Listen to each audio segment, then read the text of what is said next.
Tension আমাদের হয় কেন জানেন? আমাদের যে রব আছে সেটাই আমাদের মনে থাকে না। এমন রব যিনি হ বললে হয়ে যায়, এমন একজন রব থাকার পরও যদি আমরা টেনশন করি তাহলে তো বাস্তবতার সাথে মিল খুঁজে পাই না। তখন উত্তর আসে কি জানেন? রব আছে সঠিক, কিন্তু আমরা রবের কাছে নাই। রব যে একজন আছে সেটাই আমাদের মনে থাকে না, আমাদের মনে থাকে না। তাই তো সামান্য বিষয় নিয়ে ভেঙ্গে পড়ি।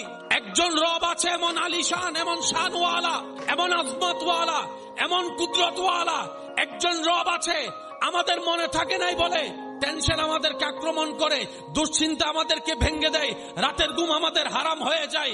কিন্তু মুমিন বান্দা বলে আমি চাইলেও পাল্টাবে না, না চাইলেও হবে না, হবে সেটাই যেটা আমার রব চাইবে। সুতরাং আমার টেনশন করার দরকার নাই। হাসবুনাল্লাহ, হাসবুনাল্লাহ, হাসবুনাল্লাহ, আমার জন্য আমার আল্লাহই যথেষ্ট। আমার আল্লাহ যা করে খুশি আমি বান্দা